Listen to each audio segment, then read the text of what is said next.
They say you never forget the moment your life ends. For Amara Chen, it wasn't the crash. It wasn't the fire. It was when she recognized the walk of one of the masked men. The slight favor of his right shoulder. The way he rolled his steps. Dante Kim.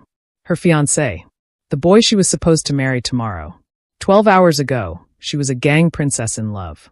Now she's watching her parents' killers drive away, and one of them is the man she trusted most. This was always the plan. But to understand how Amara Chen ended up hanging upside down in a burning car, blood dripping from her forehead, watching the only man she ever loved orchestrate her family's destruction, we need to go back. Back to when she still believed in fairy tales. Back to the morning before everything burned. Amara woke that morning in her family's estate overlooking Seoul, sunlight streaming through floor-to-ceiling windows.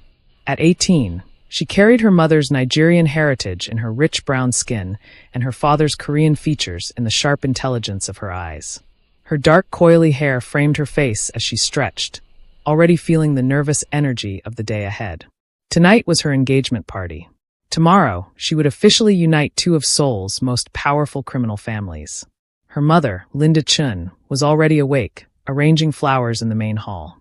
Linda had left Lagos 20 years ago and never looked back, building a life in Seoul that defied every expectation. She looked up as Amara descended the stairs, her smile warm but tinged with something Amara couldn't quite name. Concern, perhaps. Or premonition. "You're up early," Linda said, her Nigerian accent still threading through her Korean. "Nervous about tonight?" Amara shrugged, trying for casual and missing by a mile. "Should I be?" Linda set down the flowers and took her daughter's hands. "Marriage in our world isn't like normal marriages, baby. It's alliance. It's strategy. I know what it is, Mom." Amara squeezed her mother's fingers. "But I love him. That has to count for something, right?" Linda's expression shifted, something dark flickering behind her eyes. But before she could respond, Victor Chen entered, and the moment passed. Amara's father was a man who commanded attention, simply by existing. Korean, mid-50s, with silver threading through his black hair and scars that told stories he never fully explained. As leader of the Crimson Dragons, Victor Chen had spent 30 years building an empire on a foundation most would call honor among thieves. "My lotus flower," Victor said, using his pet name for Amara. "Ready for tonight?" Amara nodded, but Victor's eyes were already distant, calculating. He'd been like this for weeks, ever since finalizing the engagement terms with Marcus Kim, Dante's father and leader of the Steel Serpents. The two gangs had been rivals for decades, circling each other like sharks, never quite going to war but never quite at peace. This marriage was supposed to change everything. Victor pulled Amara aside after breakfast, leading her to his study. The room smelled of leather and aged whiskey, walls lined with books he actually read. He opened his safe and withdrew a small encrypted drive on a necklace chain, silver and unassuming. "Dragon's heart," he said quietly, pressing it into her palm. "If anything ever happens to me, this is everything. Every deal, every alliance, every piece of evidence I've collected over 30 years. It's protected by biometric encryption. Your fingerprint and your birthday." Amara stared at the necklace. "Dad, why are you telling me this now?" Victor's jaw tightened. "Because I'm not a fool, Amara. The serpents want power. They always have. This alliance, it gives them access to everything we've built. And if they ever decided to take it all..." He trailed off, shaking his head. "Just promise me. If something happens, you get this to someone who can use it. Someone outside the families." "Nothing's going to happen," Amara insisted, but her voice wavered. Victor pulled her into a hug, something he rarely did. "I hope you're right, Lotus Flower. I really do." That evening, the estate transformed into something from a dream. Red lanterns hung from every tree, traditional Korean and Nigerian music blending in an unusual harmony that somehow worked. Amara wore a red dress that made her feel like both a princess and a warrior, her natural hair styled in elegant twists that took 3 hours to perfect. She caught her reflection and barely recognized herself. She looked powerful. She looked ready. The Steel Serpents arrived precisely at 8. Marcus Kim led the procession, his presence somehow colder than Victor's despite his constant smile. Where Victor commanded respect through earned authority, Marcus demanded it through barely veiled threat. And beside him walked Dante. Dante Kim was everything Amara had ever wanted and everything she'd been raised to be wary of. 20 years old, Korean, with eyes that could shift from warm to calculating in a heartbeat. They'd met at a gang summit when she was 10 and he was 12, two kids forced to attend their father's business dealings. Over the years, that childhood acquaintance had bloomed into something neither of them had expected. Love, or what Amara thought was love. He found her on a private balcony an hour into the party, away from the political theater happening inside. The Seoul skyline glittered before them, a city that belonged to families like theirs, bought and paid for in blood and secrets. "Tomorrow we become the most powerful alliance in Seoul," Dante said, sliding an arm around her waist. Amara leaned into him, breathing in his familiar scent. "Is that all this is to you? Power?" Dante turned her to face him, his expression carefully sincere. "You know it's more than that. I've loved you since we were kids, Amara. Everything else is just bonus." He kissed her then, and Amara tried to lose herself in it. But something felt wrong. His lips were right, his touch was familiar, but behind his eyes, something cold watched her. Something that made her think of her father's warnings and her mother's concerned silences. She pulled back slightly. "Dante, if this wasn't what you wanted, you'd tell me, right? If the marriage was just political, you'd—" "Stop," he interrupted, cupping her face. "I want this. I want you. Tomorrow we make it official, and the day after, we start building something new. The dragons and serpents united. Unstoppable." Inside, Victor was making his announcement. Amara and Dante rejoined the party, just in time to hear her father's voice boom across the hall. "Tonight, we celebrate not just an engagement, but the dawn of a new era. Tomorrow, the Crimson Dragons will formally recognize Marcus Kim and the Steel Serpents as equal partners in our territories.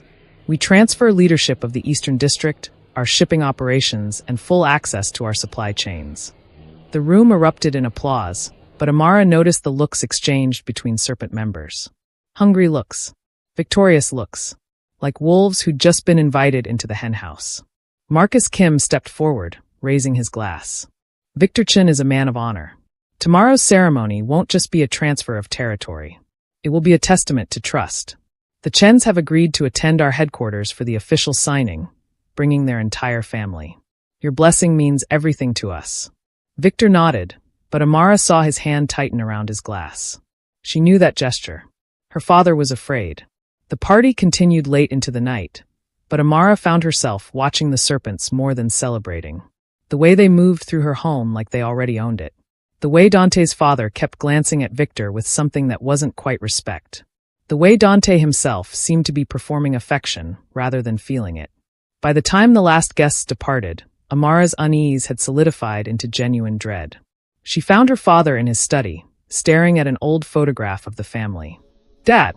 He looked up, and for the first time in her life, Amara saw fear in Victor Chen's eyes. Real, naked fear. "Get some sleep, Lotus Flower. Tomorrow's a big day." "Dad, if you think something's wrong, we don't have to go." "We can." "We have to go," Victor interrupted firmly. "If we don't show, it's an insult. And in our world, insults mean war. At least this way, we control the variables." Amara wanted to argue, but Victor was already lost in thought, planning, calculating. She left him there and tried to sleep, but nightmares chased her through the dark hours. Dreams of masks and fire and Dante's smile turning sharp as a blade. Morning came too quickly. The household was tense, servants moving quietly, guards checking weapons with unusual thoroughness. Linda wore all black, which Amara had never seen at a formal event. Victor dressed in his finest suit, but kept checking the drive around his neck. Dragon's heart, glinting in the morning light. They gathered in the main hall, the Chen family and their inner circle. 12 people total, loading into 3 armored vehicles. Victor insisted on driving the lead car himself, with Linda in the passenger seat and Amara in the back. Through the partition, Amara watched her parents hold hands, a gesture of unity that somehow felt like goodbye. "Dad, I have a bad feeling about this," Amara said as they pulled out of the estate. Victor met her eyes in the rearview mirror. "Trust your instincts, Lotus Flower. Always trust your instincts. And remember what I told you about Dragon's heart. You're the key. Only you." The drive to Serpent territory should have taken 30 minutes. They made it 22 minutes before everything went to hell. They were crossing a major intersection when the truck hit them. Massive, industrial, running the red light at 60 miles per hour. It T-boned their vehicle on the driver's side with the force of a bomb. The world became a kaleidoscope of violence. Metal shrieking, glass exploding, gravity losing all meaning as the car tumbled, flipped, rolled down an embankment Amara hadn't even known was there. When the world finally stopped moving, Amara found herself hanging upside down, held by her seatbelt. Blood dripped from somewhere on her head, pattering onto the car's ceiling like rain. Through the shattered windows, she could see their convoy in similar states of destruction. Steam hissed from crushed engines. Bodies hung motionless in other vehicles. "Mom? Dad?" Amara's voice came out as a croak. Linda was unconscious, bleeding from a gash on her temple. Victor was slumped over the deflated airbag, not moving. Panic clawed at Amara's throat as she struggled with her seatbelt, but the mechanism was jammed. That's when she heard them. Footsteps. Multiple sets, moving with military precision down the embankment. Voices speaking in calm, professional tones. Not rescue workers. Something else. Masked figures appeared, 6 of them, all in black tactical gear. They moved past Amara's car to the others first, and that's when the shooting started. Quick, efficient executions of the guards in the other vehicles. Pop, pop, pop. Each shot precise, professional, final. Amara froze, every survival instinct screaming at her to stay silent, stay still, play dead. The masked figures worked their way back to her car, and through her half-closed eyes, she watched them approach. "Primary targets here," one said, his voice muffled behind the mask. "Victor Chun and his wife. The daughter's breathing, but she's trapped. Leave her." Another figure leaned down, checking Victor's pulse. "He's alive. Unconscious. The wife too. Perfect. Extract them. The boss wants them awake for questioning." The masked figures began working on the car's crushed doors, using hydraulic tools Amara recognized from rescue operations. But these weren't rescuers. These were professionals. This was planned. And then one of them moved past her window, and Amara's heart stopped. The walk. The slight favor of the right shoulder. The way he rolled his steps. Even masked, even in tactical gear, she'd know that movement anywhere. 8 years of watching, admiring, loving that walk. Dante. Her fiancé. The boy she was supposed to marry today. The man she'd given her heart to. He was one of them. Amara bit down on her lip so hard she tasted blood, forcing herself to remain limp, unconscious looking. Inside, her world was tearing apart. Every moment they'd shared rewrote itself in her mind. Every kiss became a lie. Every promise became a weapon. Every "I love you" became a knife in her back. The masked figures finally wrenched open the front doors and pulled Victor and Linda free. Her mother groaned, semi-conscious. Her father's hand twitched, reaching instinctively for the drive around his neck, but the masked figures had already spotted it. "Dragon's heart," Dante's voice said, and even muffled, Amara recognized it. Recognized the satisfaction in his tone. Finally, one of the other figures reached for it, but Dante stopped him. "Not yet. Let Chen wake up first. I want him to know we have it, before we make him tell us how to access it." They dragged her parents up the embankment, efficient and brutal. Amara remained frozen, tears streaming down her face, mixing with blood. At the top of the embankment, she heard vehicle doors slam. Engine starting. Then one of the masked figures pulled something from his belt and tossed it into the car behind hers. Amara recognized the shape. Incendiary grenade. "Clean up," Dante's voice commanded. "Make it look like an accident. No witnesses." The figures retreated up the embankment. Amara's mind screamed at her to move, but her body was trapped, pinned by the seatbelt and crushed metal. She watched the red taillights of the vehicles disappear up the road. Watched her parents being driven away. Watched Dante Kim orchestrate her family's destruction with the casual efficiency of someone who'd planned this for months. Maybe years. The grenade in the car behind hers ignited with a soft whoosh. Fire bloomed, spreading quickly across spilled gasoline. Amara finally found her voice, screaming, thrashing against her restraints. The metal bit into her skin as she twisted, contorted, fighting with desperate strength born of pure survival instinct. The seatbelt finally gave, and she crashed onto the car's ceiling.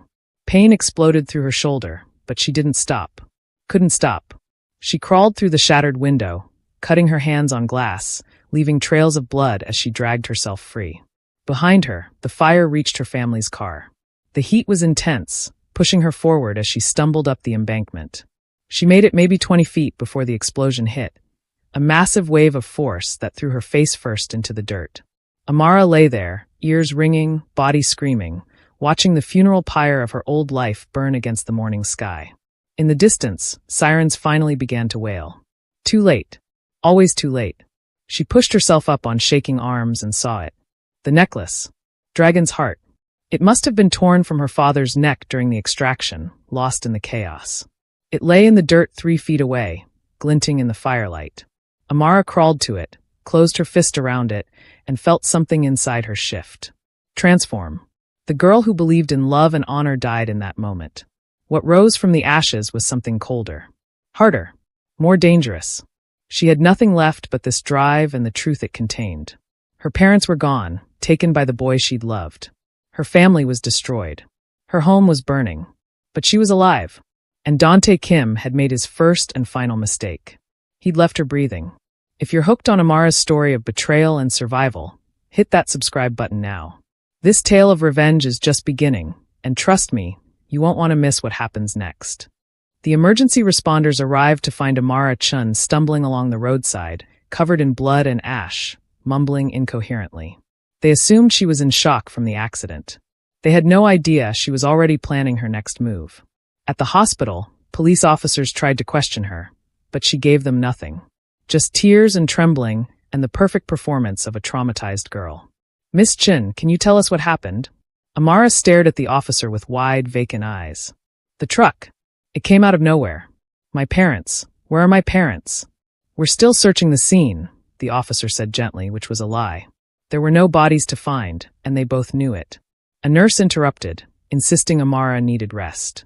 The officer reluctantly left, and Amara was alone with her thoughts and the drive hidden in her hospital gown. She couldn't stay here. The serpents would come for her eventually, probably under the guise of concerned future family. Dante would show up, play the devastated fiancé, and she'd have to look at his face knowing what she knew. But she wasn't ready yet. She needed time. Information. Weapons.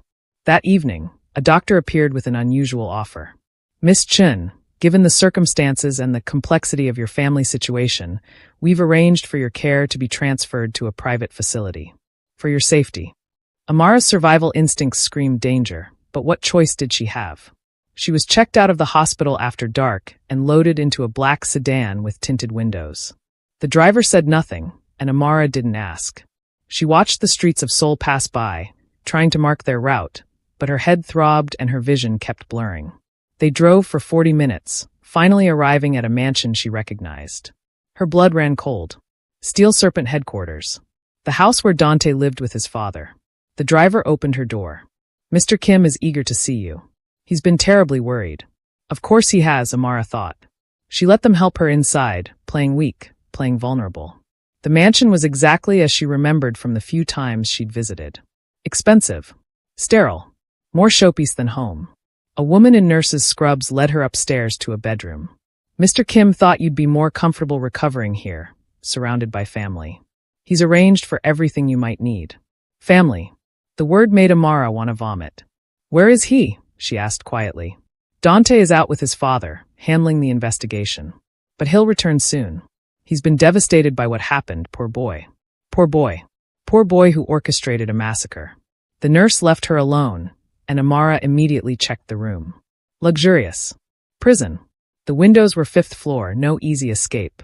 The door locked from the outside. She heard the click. Medical supplies sat on the nightstand, along with pain medication she wouldn't be touching. She needed her mind clear. Amara found the bathroom and finally looked at herself in the mirror. She barely recognized the girl staring back. Cuts and bruises covered her face. Her hair was matted with blood. But her eyes held something new. Something dangerous. She cleaned herself up as best she could, hiding Dragon's heart in a tear in the mattress, then collapsed onto the bed. She needed to conserve energy. Needed to plan. But exhaustion pulled her under, and she dreamed of fire and masked figures and Dante's hands covered in blood. She woke to someone touching her face. Amara's eyes snapped open to find Dante sitting on the edge of her bed, his expression the perfect mask of concern. In the dim lamplight, he looked exactly like the boy she'd loved. But she knew better now. Amara, he breathed, and the relief in his voice was Oscar-worthy. Thank God. When I heard about the accident, I thought. His voice broke convincingly. Amara let tears fill her eyes, let her lip tremble. Dante. My parents. They're gone. Everyone's gone. He pulled her into his arms, and every cell in her body screamed to fight, to claw, to hurt him. But she remained limp, sobbing into his shoulder while his hands rubbed soothing circles on her back. "You're safe now," he murmured. "You're here with me. I'll take care of you. I promise." Another promise. Another lie. They stayed like that for several minutes before Dante pulled back, studying her face. "Do you remember what happened?" "The truck," Amara whispered. "It came so fast. We were talking, and then everything went dark. When I woke up, the car was on fire. I crawled out, but I couldn't get to them. I tried, Dante. I tried so hard." "I know," he soothed. "I know you did. It's not your fault. The police think it was a rival gang, maybe the Jade Tigers. They're investigating. More lies. Pretty lies wrapped in concern. Stay here tonight," Dante said, standing. "Rest. Tomorrow we'll figure out next steps. The funeral arrangements, the estate, all of it. But tonight, just rest. You're safe here. Safe. In the house of her family's killers." Dante kissed her forehead and left, locking the door behind him. Amara lay in the dark, counting her heartbeats, planning. She had to get out. Had to find her parents. They were alive. She'd heard the masked figures confirm it. They wanted information, which meant torture, interrogation. But they were breathing, which meant there was still time. At midnight, Amara rose. She'd been trained by her father since childhood in combat, strategy, survival. He'd insisted on it, said a Chun needed to be able to fight their way out of any situation. At the time, she'd thought he was being paranoid. Now she thanked his foresight. She used an earring to pick the lock, a trick her father had taught her when she was 12. The mechanism gave with a soft click, and Amara eased the door open. The hallway was dark, but she could see camera lenses glinting in the corners. She'd have to move in the blind spots. It took 15 minutes of careful navigation to reach the ground floor. Voices drifted from Marcus Kim's study, and Amara pressed herself against the wall outside, listening. Her father had always said the best intelligence came from patient observation. So she waited. Listened. "Dragons are finished," Marcus's voice said. "Tomorrow we announce the tragic accident. The territories default to us per the alliance agreement. Anyone who resists will be made an example of." "What about Dragon's heart?" That was Dante's voice, and Amara's hands curled into fists. "Still encrypted. Victor refuses to give up the access codes. Stubborn bastard. Let me work on him. He'll break. Your methods take too long. We'll work on his wife instead. Let him watch. He'll crack faster." Amara's world tilted. They had her mother. They were going to torture her. She bit down on her hand to keep from screaming. "And the girl?" another voice asked. "One of Marcus's lieutenants." "Still useful," Dante replied casually. "Once we crack Dragon's heart, we'll have leverage over every major player in Seoul. But having Victor's daughter under control provides additional insurance. Plus she's..." He paused, and Amara could hear the smile in his voice. "Entertaining. Could be fun to break her properly." The men laughed. Actually laughed. Like her pain was a joke. Like she was a toy. "Where are you holding them?" the lieutenant asked.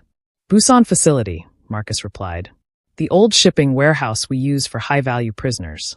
Completely off-grid. Even if someone came looking, they'd never find it. Busan. 4 hours south. Her parents were alive, being held in a black site. And these monsters were discussing their torture like a business transaction." Amara had heard enough. She crept back through the mansion, mind racing. She needed to escape, needed to get to Busan, needed weapons and help in. A hand clamped over her mouth.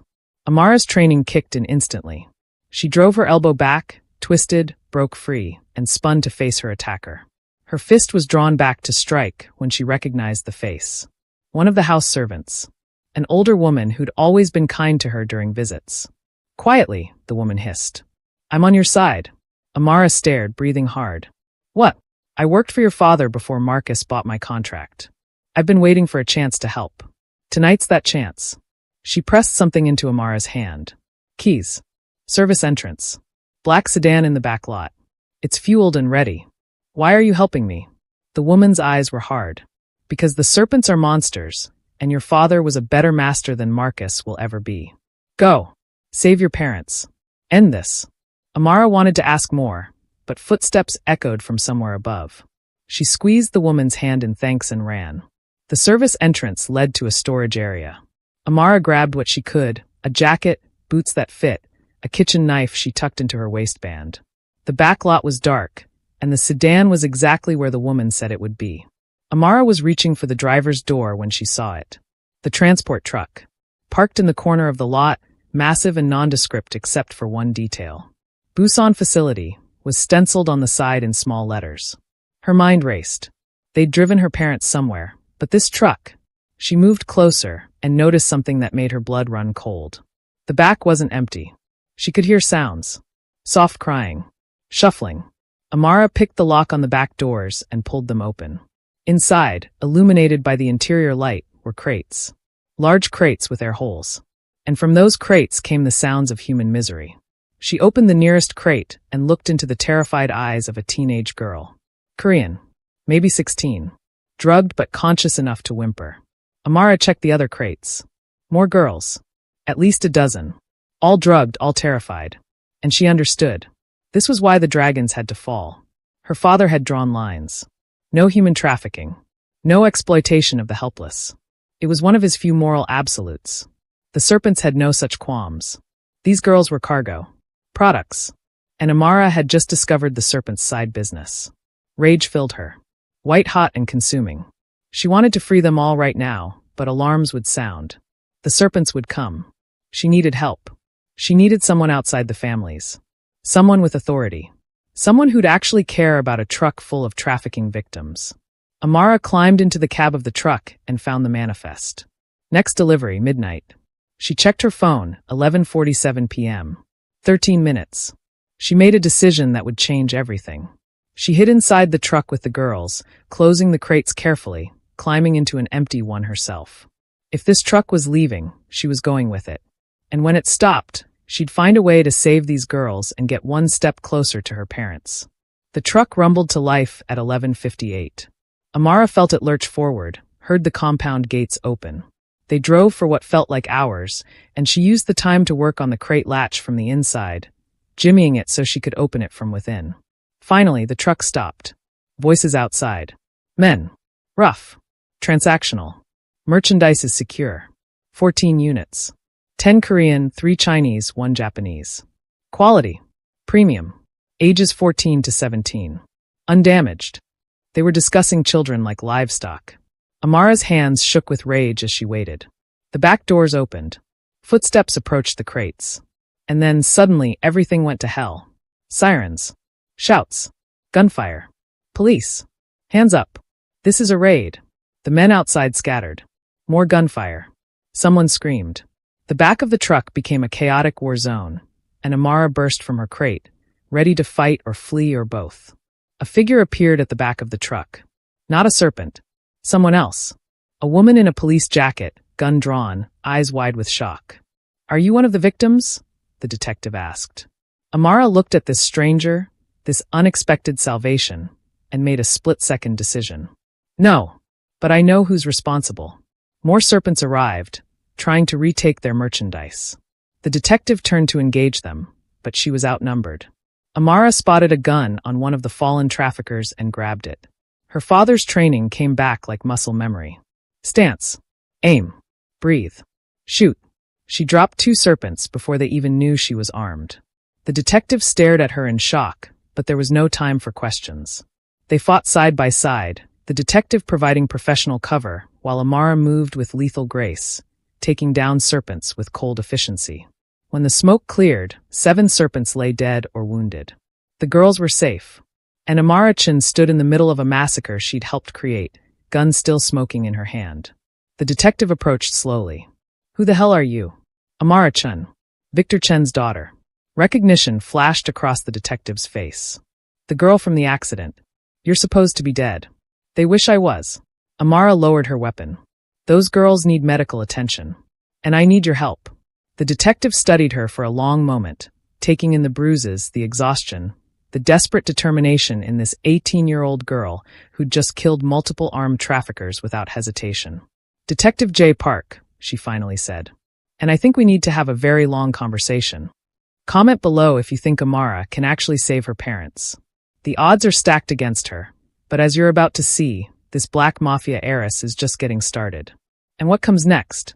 It's going to blow your mind." Detective Jae Park's precinct was nothing like Amara expected. Small, understaffed, with the worn-down look of a place constantly fighting losing battles. Officers moved efficiently around them, helping the rescued girls, calling social services, documenting evidence. But Jae pulled Amara into a private office, shut the door, and finally let her guard down.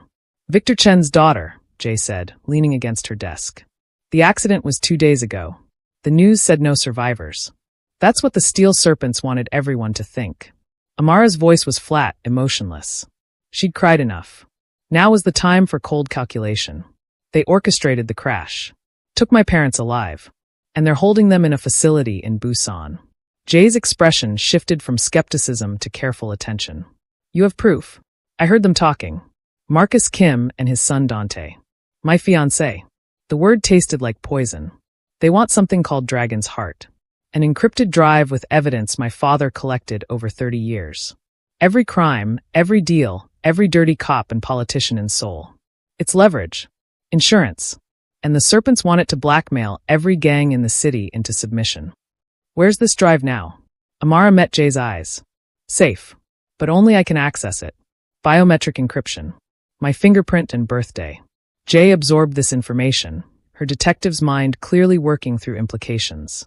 If what you're saying is true, you're sitting on evidence that could bring down half of Seoul's criminal infrastructure. I don't care about half of Seoul, Amara said quietly. I care about my parents. They're alive. They're being tortured. And I'm going to get them back. With what? You're 18, injured, and wanted by one of the most dangerous gangs in Korea. I'm also Victor Chen's daughter. He trained me for this my entire life. I just never thought I'd have to use it. Amara stood, pacing. I need to get back to my estate. Dragon's Heart is there, hidden. Once I have it, I have leverage. I can trade it for my parents. That's suicide. Your estate is probably crawling with serpents. Then I'll need a distraction. Jae studied her for a long moment, and Amara saw something shift in the detective's expression. Recognition, perhaps. Or memory. You remind me of someone, Jae said quietly. My sister. She was brave like you. Stupid brave. Was. Jae's jaw tightened. Steel Serpents. 3 years ago. Territory dispute in their sector. She was just walking home from work. Wrong place, wrong time. They never even charged anyone. Said it was gang crossfire, no witnesses, case closed. Understanding settled between them. They both had scores to settle. They both had everything to lose and nothing left to fear. Why help me? Amara asked. Because those girls in that truck deserved better. Because your father, for all his crimes, apparently drew lines that Marcus Kim won't. And because Jae pulled out her phone, showing Amara a photo of a young woman with Jae's eyes and a bright smile. Because my sister was 23. She had a future. And the Serpents took it like it meant nothing. Amara looked at the photo, then at Jae. If we do this, there's no going back. The Serpents will come for both of us. Let them. Jae opened a drawer and pulled out a spare weapon. I've been working this trafficking case solo for 6 months. Every lead pointed to the Serpents, but I could never prove it. You just gave me 14 witnesses and a truck full of evidence. That's worth burning some bridges for. She handed Amara the weapon, and their eyes met. An alliance forged not in honor or politics, but in shared loss and the desperate need for justice. Your estate, Jae said. Talk me through the security. Amara pulled up a mental map. Front gate, visible guards, cameras everywhere. But there's a service entrance through the garden. My father used it for discreet meetings. It's hidden behind the koi pond, covered by willow branches. The cameras don't cover it because it's designed to be off-grid. How do we get past the main gates without being seen? We don't. We create a reason for them to be looking somewhere else. Amara's mind was racing now, planning. You're a detective. Call in an anonymous tip. Say you have information about the Chun family accident. That you need to search the premises. They'll have to let you in, at least to the front grounds. While they're distracted with you, I go through the garden entrance. Jae nodded slowly. It's risky. If they recognize you, they won't. I'll be in the shadows, and they think I'm traumatized and locked in their mansion. They're not expecting me to come back. What about once you're inside? If the drive isn't where you think it is? Amara's expression hardened. Then I improvise. But it's there. My father was paranoid about keeping it close. He wouldn't have moved it without telling me. Jae found clothes for Amara in the precinct's lost and found. Dark jeans, a black hoodie, shoes that actually fit. When Amara looked at herself in the bathroom mirror, she barely recognized the girl staring back. 2 days ago, she'd been picking out wedding flowers. Now she was planning an infiltration of her own home, armed and dangerous. They left the precinct as dawn broke over Seoul. The city was waking up, unaware that the daughter of the Crimson Dragons had risen from the ashes and was coming for blood. Jae drove an unmarked car, civilian plates, nothing that would attract attention. They parked 3 blocks from the Chen estate and walked the rest. The neighborhood was familiar but foreign now. Amara had grown up on these streets, played in these parks, felt safe in every corner. Now it all felt hostile. Every shadow could hide a serpent. Every car could be an ambush. The Chun estate loomed before them, exactly as Amara remembered but fundamentally changed. Serpent guards at the front gate, conspicuous and arrogant. They'd taken over completely. No subtlety. No pretense. Her father's territory was theirs now, and they wanted everyone to know it. There, Amara whispered, pointing to the tree line that bordered the eastern wall. That's where I'll go in. Give me 5 minutes to get in position, then make your call. Jae grabbed her arm. If something goes wrong, it won't. If it does, you run. Don't be a hero. Get out and regroup. Amara nodded, but they both knew she was lying. If she got inside and found evidence of her parents' location, she wasn't leaving without it. No matter what, she moved through the trees like her father had taught her, using shadows and silence. The garden entrance was exactly where it should be, hidden behind the willow branches and the koi pond that her mother had spent years perfecting. Amara felt a pang seeing the fish swimming peacefully, unaware their world had ended. The entrance keypad was still active. Amara punched in the code, praying the serpents hadn't changed it yet. The lock clicked open. She was in. Inside the estate was like walking through a memory that had been desecrated. Her home, filled with strangers. Serpent guards lounged in the main hall where her family used to eat breakfast. Someone had spray-painted their insignia on the walls. Her mother would have wept seeing this violation. Amara heard Jae's voice from the front of the house, professional and authoritative. This is Detective Park. I need to inspect the premises regarding the Chen family incident. I have a warrant. Lies but good ones. The guards would be distracted, focused on the front. Amara moved deeper into the house, heading for her father's study. She passed her own bedroom and couldn't help glancing inside. They'd ransacked it. Clothes everywhere, jewelry missing, her privacy destroyed. But she couldn't think about that now. Her father's study was at the end of the east wing. Amara approached carefully, checking for guards. 2 stood outside the door, heavily armed. She'd have to deal with them, and she'd have to do it quietly. She'd never killed anyone before the truck raid. Now she was about to do it again, and the ease with which she accepted that fact should have terrified her. Instead, it felt inevitable. Necessary. They'd taken everything from her. She was simply taking something back. The first guard went down silently, Amara's blade across his throat before he could shout. The second turned just in time to see her coming. They fought hand to hand, brutal and desperate. He was bigger, stronger, but Amara fought with the fury of someone who had nothing left to lose. She took a knife wound to her side, gasping at the pain, but used his momentum against him, driving her weapon up under his ribs. He collapsed, and Amara stood there breathing hard, bleeding alive. She dragged both bodies into a nearby closet, knowing it bought her minutes at best. Then she entered her father's study. The room was exactly as she remembered. Leather chairs, mahogany desk, walls of books her father actually read. But the safe behind the portrait was open. Empty. Her heart sank. They'd already found it. They'd already taken. Looking for this? Amara spun to find Dante standing in the doorway, and her world tilted. He held Dragon's heart, the necklace dangling from his fingers, catching the light. His expression was amused, almost fond, like she was a child who'd done something cute and predictable. Amara, he said, stepping into the room and closing the door behind him. I have to say I'm impressed. Escaping the mansion, surviving the raid, making it all the way here. My little warrior princess. Don't call me that. Her voice was ice. Why not? It's what you are. Victor trained you well. Better than I expected, honestly. When I heard you'd taken out 7 of our men at the trafficking warehouse, I was almost proud. Proud? Amara's hand moved toward her weapon. Dante was faster. He pulled his gun and fired, the bullet striking her weapon and sending it flying across the room. Amara's hand stung from the impact, but she didn't move. Let's not do anything stupid, Dante said calmly. We need to talk. About what? How you murdered my family.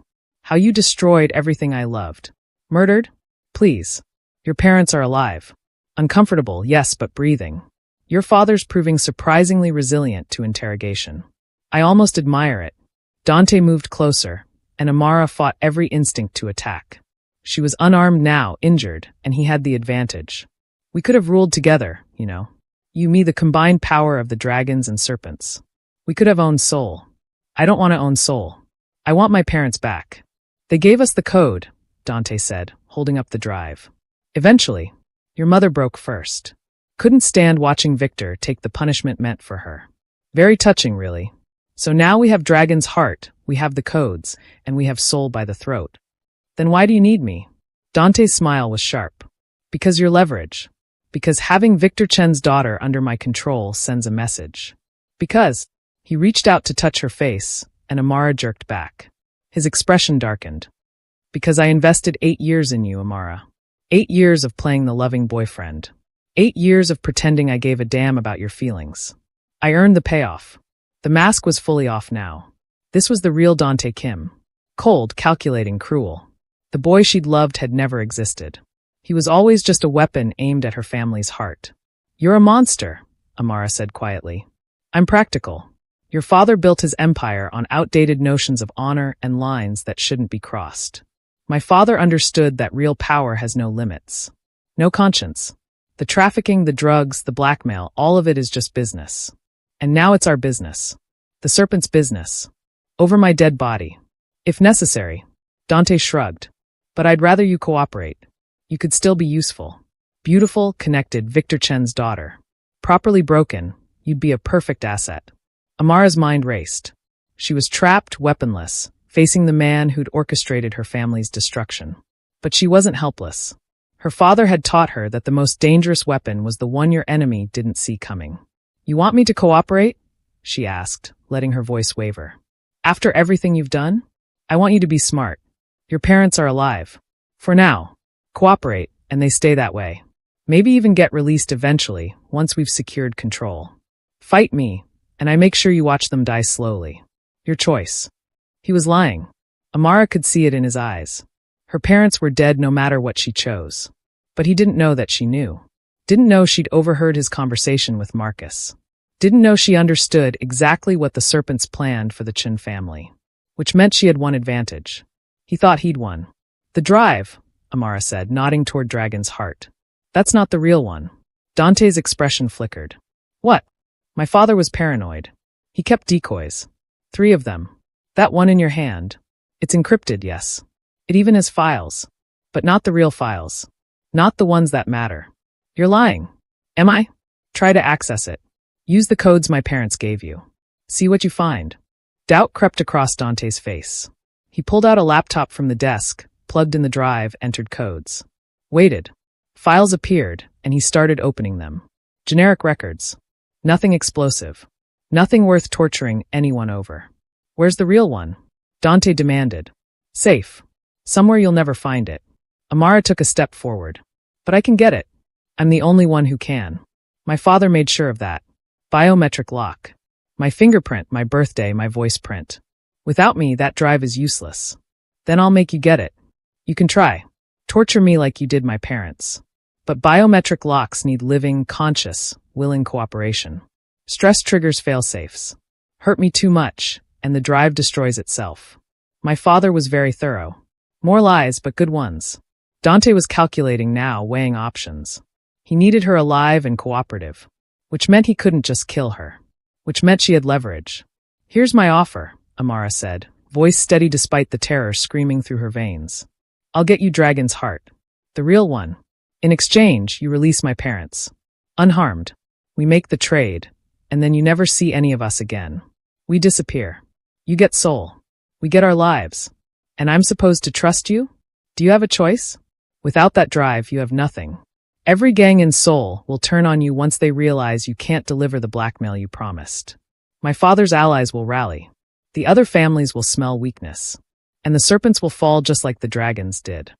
Dante stared at her for a long moment. Amara could see the calculation in his eyes, the cold assessment of risks and benefits. He was a monster, but he was a smart monster. And everything she'd said was logical. Where do we make this trade? He finally asked. Neutral ground. The old port facility in Busan, where you're holding my parents. Tomorrow night.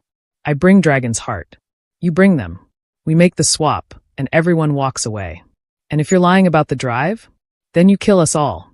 But if I'm telling the truth, you get everything you wanted. Total control. No loose ends. No Chen family to worry about. Dante considered this. Then slowly he smiled. Tomorrow night. Port facility. Midnight. You, me, your parents, and Dragon's Heart.